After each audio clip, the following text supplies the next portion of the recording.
Hi, I'm Metta Spencer, and let's go to New York, shall we? And have a good conversation at the United Nations, or very near the United Nations, about what's going on with the lawyers. I want to talk to John Burroughs, who is with the Lawyers Committee on Nuclear Policy.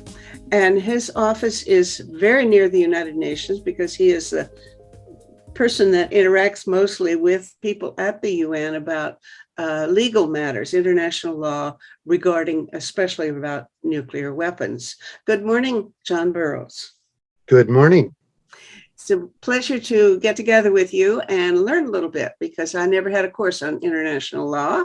And I do have some ideas about nuclear weapons. So I think you and I are in sync, in harmony on that issue right off the bat.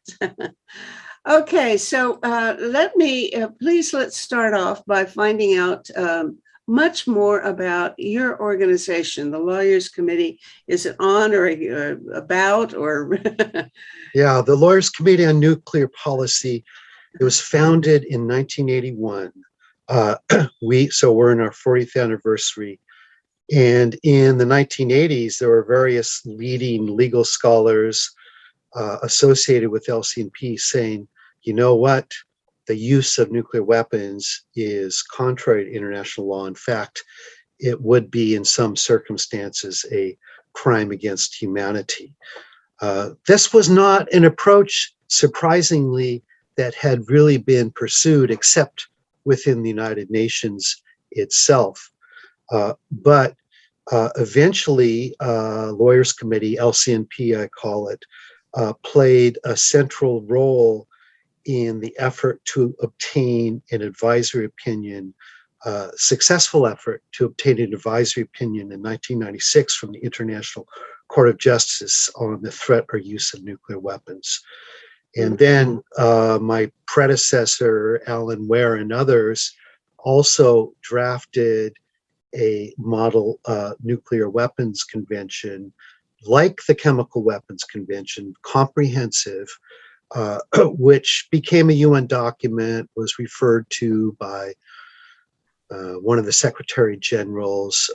So it was a fairly influential document, and it, in a funny way, sort of laid the groundwork for the Treaty on the Prohibition of Nuclear Weapons. I wasn't aware of that, of the connection. Okay. And we've done a lot of other things, published books and articles. And we were active within the United States advocacy in Washington, working with grassroots activists. But a lot of our work is focused on international law, international institutions. Well, I take it that your biggest triumph was that advisory opinion of the World Court. Well, the request for the advisory opinion came under standard procedure from the General Assembly. It was very contested in the General Assembly. In fact, it had to, the vote on it was delayed a year, but eventually the General Assembly asked the ICJ to give it an advisory opinion, which is an authoritative interpretation of international law on the legality of threat or use of nuclear weapons. Then in 1995, there were 2 weeks of hearings in which the largest number of states to that point, more than 40, made presentations to the court. And the court struggled with the question, but eventually, months later, longer than usual, came out with an opinion in which it said that the threat or use of nuclear weapons is generally contrary to international law, especially law governing the conduct of armed conflict, also known as international humanitarian law, which prohibits the infliction of indiscriminate harm and unnecessary suffering. But that was by a 7-7 vote, carried by the casting vote of the president of the court, Mohammed Bajawi. There were 3 dissenters who dissented because they wanted to say that the threat or use of nuclear weapons is categorically illegal. So really, there were 10 judges out of 14 at the time who found that the threat or use of nuclear weapons is at least generally illegal. Mhm. There was really an unusual and unfortunate sort of caveat or gray area in the court's opinion. The court said that they could not give a view one way or the other on an extreme circumstance of self-defense in which the very survival of a state is at risk. In the view of some critics, both the use of the word general, which would seem to leave open, well, there might be some limited uses which might comply with IHL, but also more importantly, this loophole that they couldn't decide in an extreme circumstance meant that the court had not really answered the question. I wrote a little book about the opinion, and my view then and my view now is that the thrust of the opinion is towards the illegality of use of nuclear weapons in typical circumstances, putting aside marginal circumstances like, you use a bomb to drop it on a submarine under the water. Putting aside marginal circumstances like that.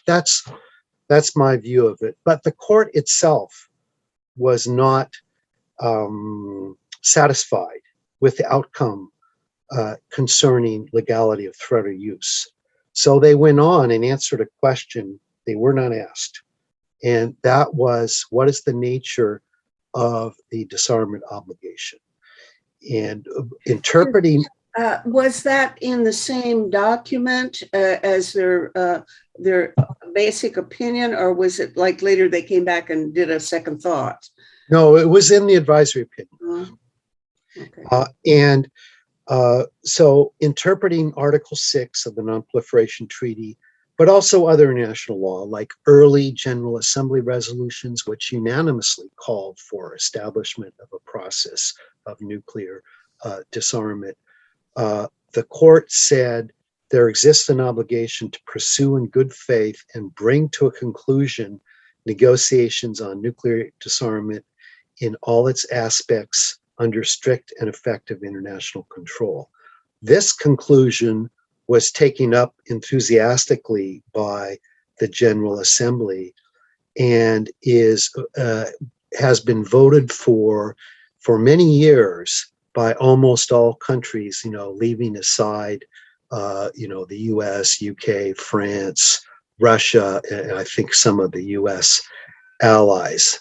I presume all of the nuclear states vote against it. Is that? No. China, Pakistan, India vote in favor of it. Yeah. Right.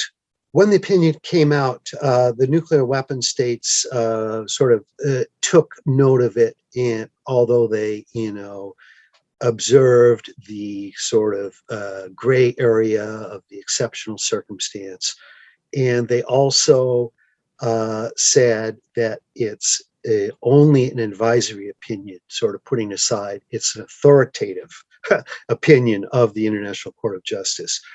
But more importantly, the advisory opinion proceedings stimulated, certainly the United States, I can't really speak to the other nuclear powers, but stimulated the United States to dig more deeply into how, in their view, they were going to bring the use of nuclear weapons, the possible use, into compliance with the law of armed conflict.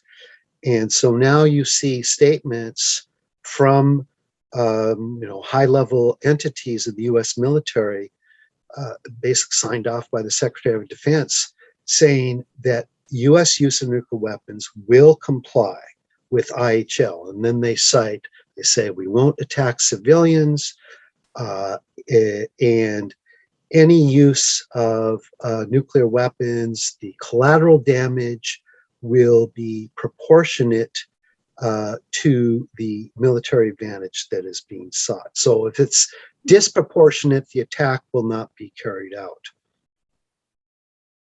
Really? Is that official U.S. policy?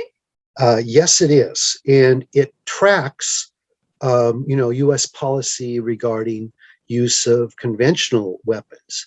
Everybody, I think, is familiar with, the U.S. says, well, we can attack combatants or, quote, terrorists, and there can be some collateral damage and injury so long as it's not excessive in relation to the importance of the military target. So in the case of the Iraq War, 2003, and also even in the 1990s, the US would say, well, if it's a high value military target or individual, there can be, a dozen or more civilian casualties we will accept along with that attack. So they're trying to apply the same principles in the nuclear realm.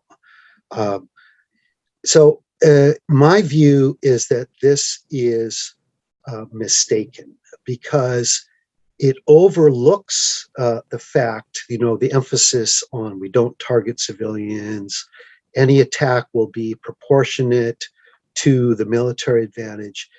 It overlooks the prohibition of indiscriminate attacks, which is well established in international law, in particular Protocol 1 to the Geneva Conventions. But, from their point of view, almost any nuclear attack, putting aside really marginal situations, is going to have really far-reaching effects, explosive effects, radioactive effects, etc. And so if you say that the use of nuclear weapons will comply with the prohibition of indiscriminate attacks, you're basically ruling out the use of nuclear weapons. So they don't rely on that principle. God, you've really stunned me. Nothing that I know about the plans for, any kind of attack includes any consideration about reducing the effects on civilians or you're talking about ICBM set up to obliterate all the cities in another continent. What kind of proportionality could there possibly be? Exactly. Exactly. The whole plan is it's Armageddon. It's really, once that thing is started, there's no limitation on, you can't count on any kind of rules-based strategy. It would just be one big bang after another. And I think that's exactly what they planned, except that these odd little comments about, well, maybe we could have some battlefield, tactical nuclear weapons that we could use on certain circumstances in a ground war or something like that. Then they're talking about, well, maybe let's have some kind of mini nukes, or maybe the size of a Hiroshima bomb or something. And then those are, in themselves, that whole discourse is distressing because it opens the doors to God knows what. But I'm so shocked that there is an official policy of proportionality and not trying to injure civilians, when everything I know about the real plans are completely contrary to that. Well, I agree with what you've been saying, but this statement that the U.S. is going to adhere to the law of armed conflict has found its way into recent nuclear posture reviews, including the 2017 nuclear posture review released under the Trump administration. So it has been integrated in a certain fashion into U.S. Nuclear planning. But as you say, if the U.S. says there are high-value military targets, for instance, another side's an enemy's nuclear weapons capabilities, then in their approach would be to accept very high, tens of thousands, hundreds of thousands of civilian casualties in order to achieve that military objective if it's something so significant as disarming the other side's nuclear weapons capabilities. As you say, there's also, this has, been going on for decades, but it's been more prominent, I think, in recent years. There are certainly those planners in the US and I think in Russia too, who think there could be limited uses of nuclear weapons, which partly, would presumably serve to signal back off. We are prepared to resort to use of nuclear weapons against your homeland if it comes to that. So these are two sort of dynamics. And, looking at it from the point of view of somebody who has spent a good part of my life talking about the International Court of Justice opinion and related international law, I am concerned that we're seeing a process of paradoxically sort of turning international law constraints into a kind of legitimizing role for nuclear planning. I'm talking in particular about the United States. That could lead to some, and would lead to some limits, but it also could serve to sort of reassure the military and others that it's legitimate what the U.S. is doing. It complies with the law of armed conflict. These limitations that you've described about trying to limit the effects on civilians and proportionality to the risk, those could be brought out as arguments indicating that they are in compliance with basic international law and that they are they're not doing war crimes. Is that the idea that that this may be used as a legitimating argument? Yes, but it leaves out the prohibition of indiscriminate attacks that I mentioned earlier. It leaves out prohibition of causing severe and irreversible harm to the environment. It leaves out affecting the human rights and the right of people around the world who would be affected by radiation, depending on the situation. It leaves out the rights of neutral states. So it is a very narrow approach to integrating international law into U.S. nuclear planning. Okay, but now these limitations that you say where did they come from? They must have been appended to whatever nuclear policy they existed after the World Court decision was released. Is that true, or was this a reaction to the World Court decision, or had they been claiming that all along and Metta Spencer just wasn't paying attention?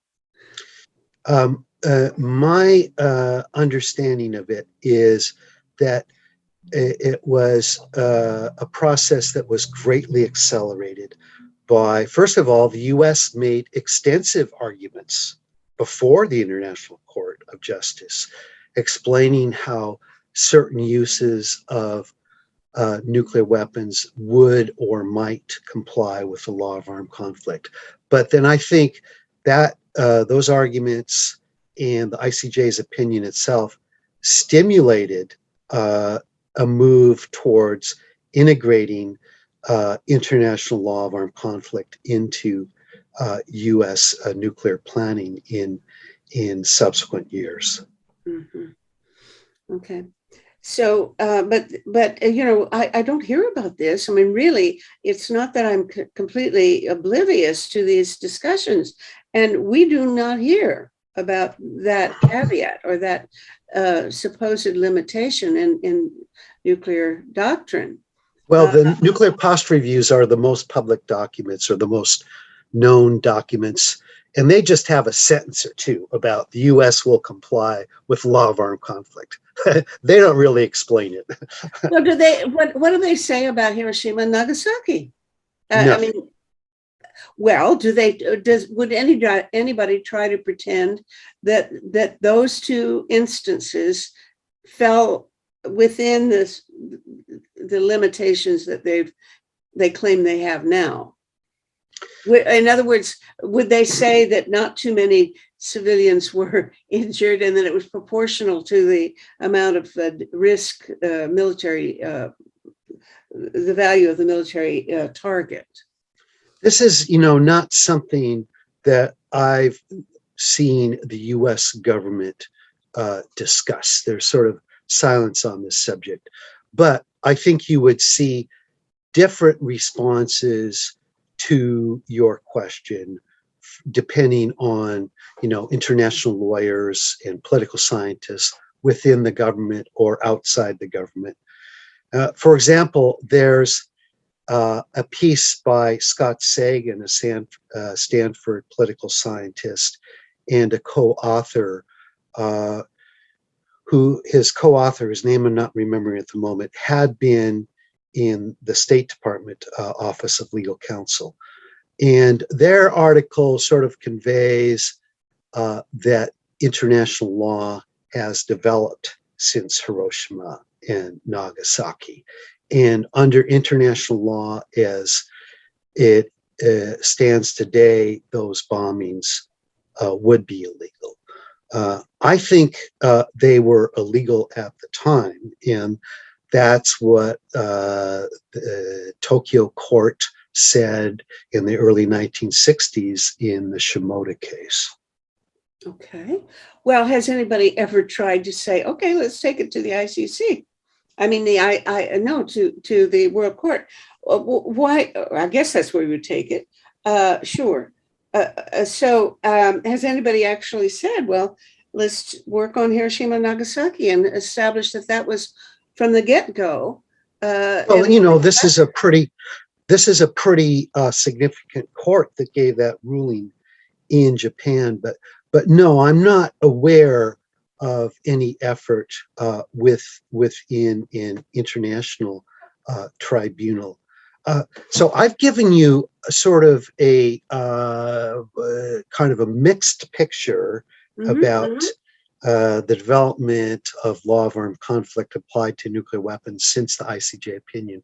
But there are other more positive things. First of all, the effort to apply international law to nuclear weapons really got a boost from the International Committee of the Red Cross starting in around 2010. The International Committee came out with a resolution stating that it is hard to conceive of any use of nuclear weapons that could comply with international humanitarian law. This, and then the International Committee of the Red Cross was a central player, really, in the humanitarian consequences conferences that preceded the negotiation of the Treaty on the Prohibition of Nuclear Weapons. And, if you look at the preamble, which is a marvelous preamble to the TPNW, it includes a paragraph setting forth principles of international law and another paragraph saying that the states concluding the treaty consider that any use of nuclear weapons would violate international humanitarian law and international law. So that's one strand Another strand is that the United Nations Human Rights Committee, and my organization and Swiss Lawyers for Nuclear Disarmament participated in the process leading up to this finding. In 2018, they released a general comment on the right to life set forth in the Covenant on Civil and Political Rights. And in paragraph 66, it's a long comment, so I'll mention the paragraph. The committee says that the threat or use of nuclear weapons is incompatible with respect for the right to life and may amount to a crime under international law. And it goes on to say there's an obligation to negotiate the elimination of nuclear weapons, and there's an obligation to provide compensation to victims of nuclear testing and use of nuclear weapons. So it's very much sort of in line with the Treaty on Prohibition of Nuclear Weapons. So there's been... Which committee did you say produced this document? UN Human Rights Committee. It's the committee that is sort of the body associated with the Covenant on Civil and Political Rights, which is one of the three main international human rights instruments. Mm-hmm. Okay. Oh, now, okay. How much leverage does a thing like that have? Does it make any impact in, say, the Pentagon?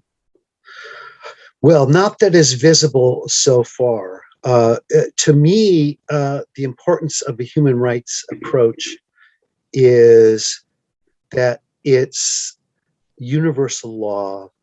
It's concerns rights owed to individuals. It connects with human security. So it's sort of an avenue for saying what is also common sense, that, reliance on nuclear weapons is incompatible, it's contrary to the rights of individuals all over the world. So it's not just a matter of states and governments. They aren't the only owners of international law, so to speak. Mm-hmm, mm-hmm. Okay, now let's move on to the next big achievement in international law, the TPNW. And now, no, I guess there's an intermediate stage, this thing about this model covenant, which I'm not quite sure what the connection is between that covenant and the TPNW, but maybe you can elucidate. Forgive me, but I would like to say one more thing about the consequences of advisory opinion.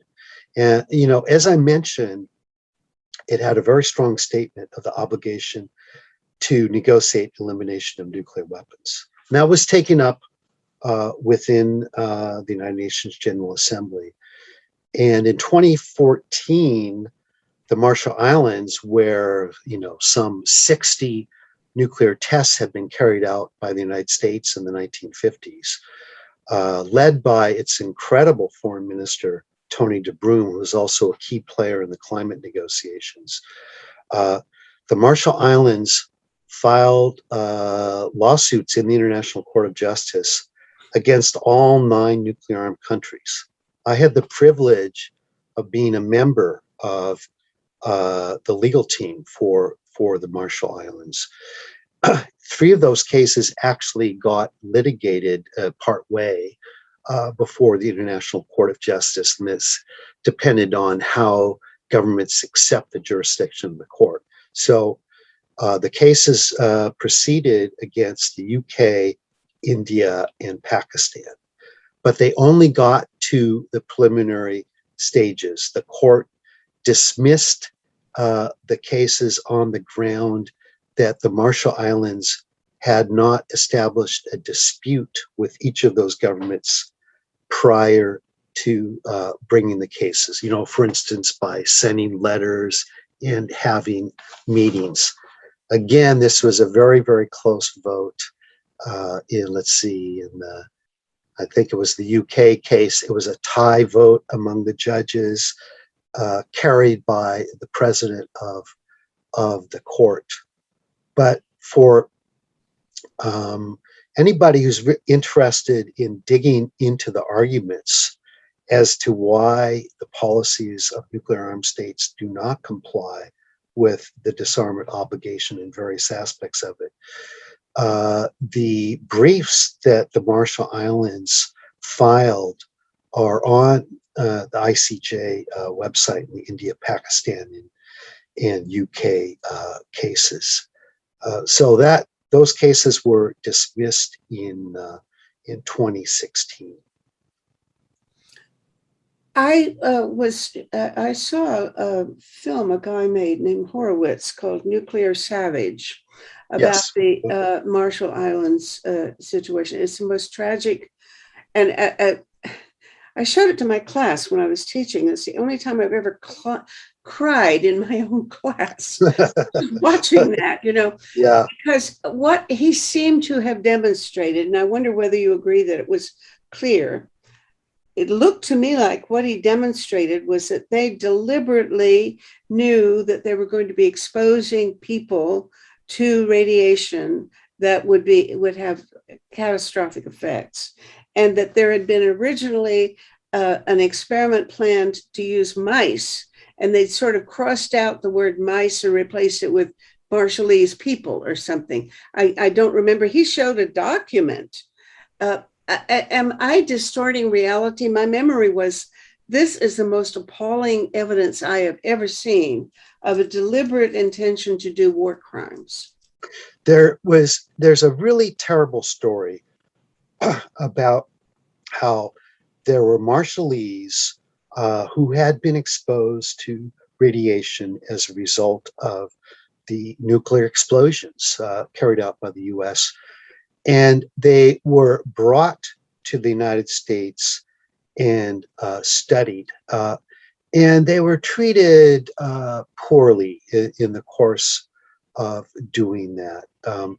And certainly there are allegations that the US military, in effect, deliberately planned these exposures.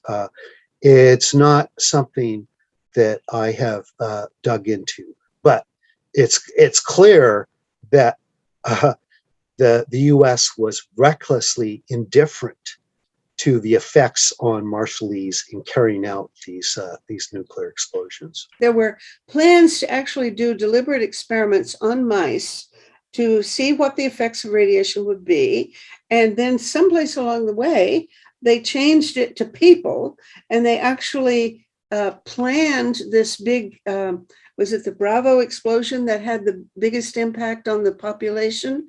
So that they knew that the wind was going to blow the way it was going to go. And they knew what they were doing.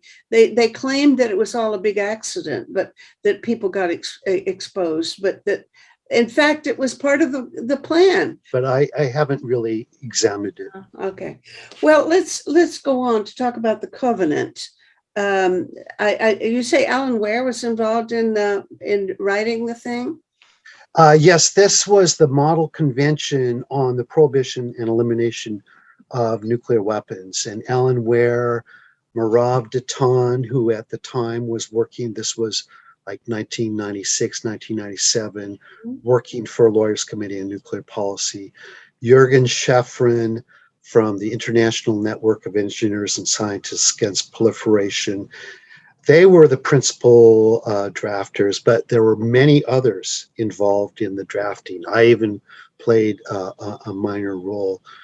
And as I mentioned, this was based on the approach taken by the Chemical Weapons Convention, which is a long treaty, has very specific verification requirements, which has enforcement and compliance provisions and so on. So it was the model Nuclear Weapons Convention was similar in its comprehensiveness. And it was an important document, and it was taken up by, in effect, by Malaysia and other countries. They sponsored a resolution in the General Assembly following up on the ICJ's conclusion regarding the disarmament obligation and calling for negotiation of a nuclear weapons convention. They didn't, mention the model convention per se. I think in later resolutions it was, but the model convention definitely entered into UN deliberations. The US, UK, France, and Russia were not interested in negotiating a comprehensive approach on global elimination of nuclear weapons. So it never got traction, it never became an agenda item that was acted upon in the Conference on Disarmament and so on. Okay, And, well, if the ICJ said you guys have to immediately or sometime seriously start negotiating, what is the explanation that the nuclear states give for the fact that they haven't done a darn thing in response? well, you know it very well, Metta. You'll know it when you hear it from me. We've reduced stockpiles by 2/3 since their Cold War highs. We're pursuing a step-by-step approach to nuclear disarmament, which will take a long time, and the like. Mm-hmm. Yeah. Well, you're right. Well, could the court have said, "Yeah, you have 2 years in which to get down to business"? Could they say put a deadline or something? Well, the court did not actually give any sort of indication I regarding. know, but could they have? No, not unless they had some basis in a treaty saying it should be accomplished by X date or within a reasonable period of time. Mm-hmm. Okay. All right. So we move on, and this model convention or model treaty has been sitting there for anybody who's interested in looking, but not many people have taken a look at it, apparently. Then we move on to the TPNW. Now we have a real treaty, but of course the nuclear states are not interested. Let me first talk a little bit about the origins of the TPNW, because it's interesting. It relates to what we've been talking about. The International Campaign to Abolish Nuclear Weapons was the civil society organization, was founded in, 2007, 2008. And they were originally supporting the negotiation of a comprehensive convention in which the nuclear armed states would participate. But that approach was not being taken up by the nuclear armed states, or most of them. And so I can change to an approach of, we should negotiate a simpler treaty on the prohibition of nuclear weapons, whether or not the nuclear armed states and their allies participate. And in taking this approach, they and interested diplomats and activists from other weapons efforts were influenced by the negotiation of the treaties prohibiting cluster munitions and landmines, both of which had major civil society involvement, and both of which were, simpler treaties than, for instance, the Comprehensive Nuclear Test Ban Treaty or the Chemical Weapons Convention. So those efforts served as an inspiration for the TPNW. I would just note regarding landmines and cluster munitions that, those are weapons that have been used in many countries, Mm-hmm. and have been or could be used by many countries. So having an approach where you didn't necessarily have the major powers on board clearly made sense with landmines and cluster munitions. And certainly in the case of landmines, it has definitely affected the approach of countries like the United States that have not joined the treaty. United States, as I understand it, has stopped the manufacture of landmines, and so it's definitely had an effect. So these were some of the strands that came together in the negotiation of the TPNW, which also avowedly took an approach of, we are not going to talk about security of states. We are not going to talk about nuclear deterrence. We are going to talk about what are the consequences, the humanitarian consequences of using these weapons, which had also been an approach taken with landmines and cluster munitions. And there were 3 humanitarian consequences conferences in Norway, which later dropped out of the effort, Mexico, and Austria in 2013, 2014. So all this led up to the negotiation. There were other aspects, but I won't go into them, of the TPNW in 2017 at the UN here in New York. And I was there. In fact, I served as an expert on panels of the negotiations sponsored by the president of the negotiations. So I have a good sense of what it was all about. And so you asked me, well, where does it go from here? The TPNW is a marvelous statement of the political, moral, and legal principles that should guide the abolition of nuclear weapons. One way you could think about it is there has been, development of norms, as we say. There has been discussion about the horrors of nuclear weapons and the need to abolish them in the United Nations, in the General Assembly, since the 1950s. In a certain way, the TPNW was saying, let's take this discussion out of the UN building and let's get it out in the world where the world can see it and hopefully join in. So now there are something like 56 state parties to the TPNW, and the first it entered into force beginning of this year.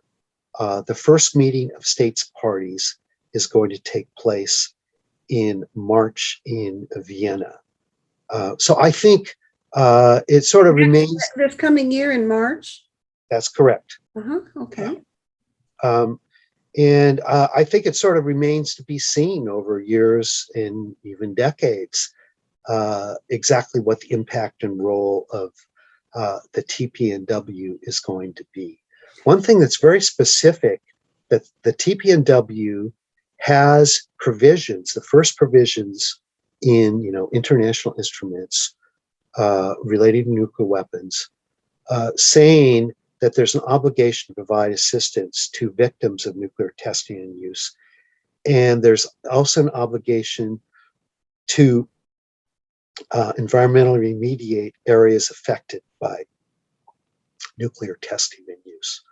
Well, these are issues on which states parties can move whether or not the nuclear armed states and their allies join. So I think that's going to be a subject of live discussion at the first meeting of states parties.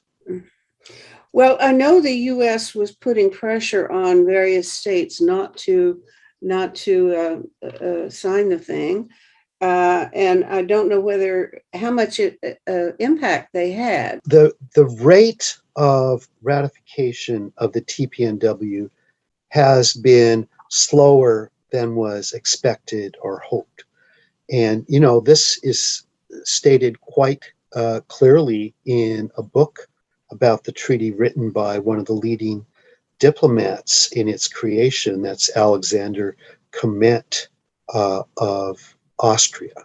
How much the lobbying of the US and also France, at least, and perhaps other nuclear armed states, affected states' decisions about signing and ratifying the treaty. I don't know, but I think it probably had some effect.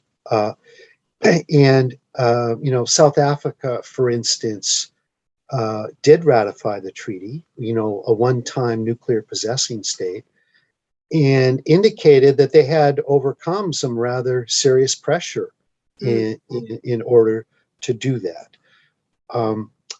The US under the Biden administration has now said they're not going to be asking or pressuring governments not to participate as observers at the first meeting of states parties. So that's a good sign. Whether they are continuing to ask or pressure countries not to sign or ratify the treaty, I don't know. Well, here in Canada, we worry all the time about how come Canada is so cowardly. And clearly, the majority of the Canadian population would like to get rid of nuclear weapons. In fact, that's true for every country in the world, as far as I can tell. I believe polls have shown, that Yes. every country, I think there was only exception was once briefly Israel and another time Pakistan. Just slightly under 50% of the population said they wanted to nuclear disarmament. But apart from that, most countries are well above 50% and, some up to 80% in favor of nuclear disarmament. So if the people want it, but they just don't seem to want it enough to make a big noise. We just had an election, and of course, it never came up as part of the election campaigns. And so, my guess is that probably the US didn't even have to bother to intimidate Canada, because Canada intimidates itself by feeling, that we're part of NATO and therefore we can't sign it. By the way, what's your opinion about whether or not a NATO member could endorse the TPNW? Well, first of all, it is true that there is popular pressure or at least support in a number of US nuclear allies for those governments to join the TPNW. But there's been no movement in that direction. And if a government joins the TPNW, they are categorically disassociating themselves from nuclear weapons.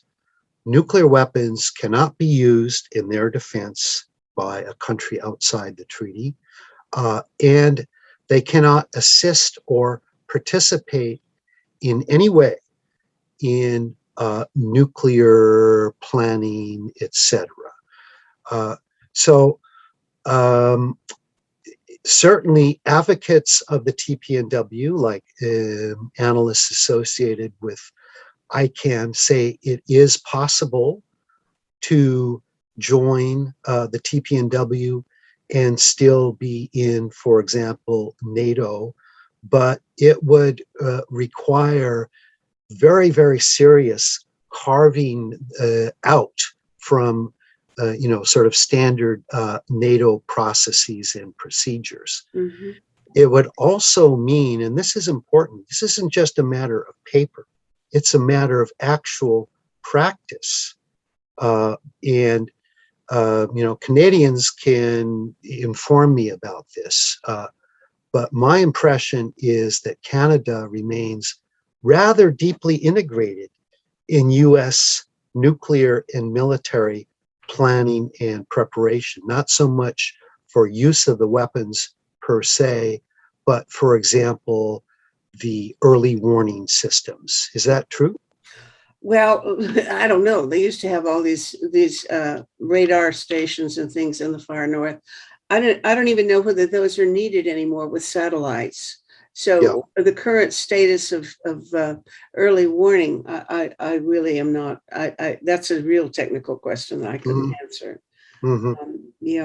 I've heard people argue that Canada or any other NATO country could sign it could sign the TPNW but couldn't ratify it until they had done something like lobby within NATO to change NATO's nuclear policy.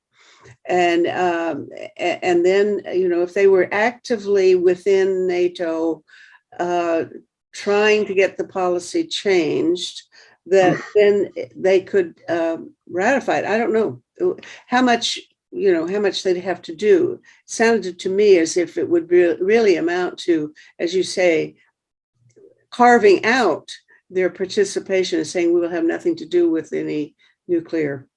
Right. I don't know. Well, the rule is once you sign a treaty, you're supposed to act in accordance with its object and purpose. So that's very clear if you talk about something like the Comprehensive Nuclear Test Ban Treaty. If you sign the treaty, clearly you cannot conduct a nuclear test. And conservative international lawyers like John Bolton have accepted that understanding of, U.S. signing of the Comprehensive Test Ban Treaty, and therefore called for the U.S. to unsign the treaty. Now, in the case of the TPNW, it has fairly wide-ranging prohibitions. You're prohibited from developing, possessing nuclear weapons, using, threatening to use them, but you're also prohibited from assisting with nuclear weapons or inducing or encouraging use of nuclear weapons. So it's not something I've delved into, but I'm doubtful that a government could join could sign the TPNW and then just ask NATO, please change your policies. I think it would have to be more than that. Okay, one would hope so, even in fact. But Yeah.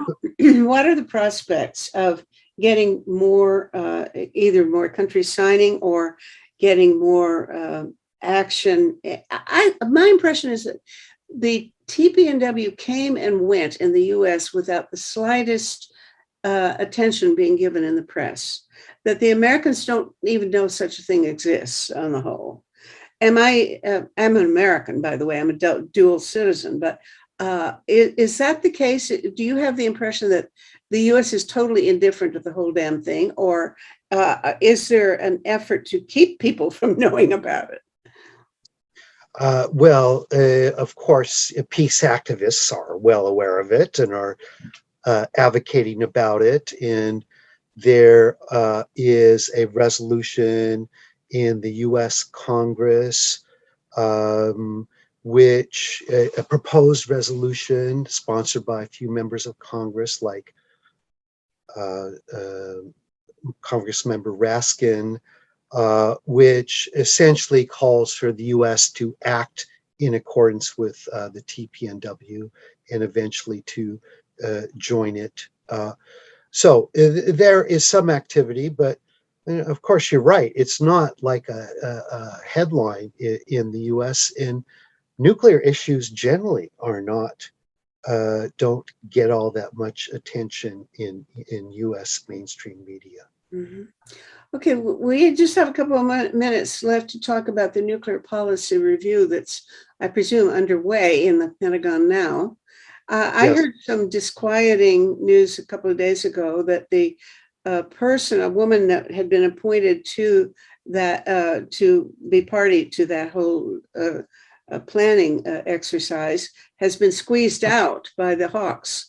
And that this is bad news, because I believe that before being elected, that Biden had said that he was in favor of this, what is called sole purpose, which is almost the same as, or maybe really the same as the no first use policy.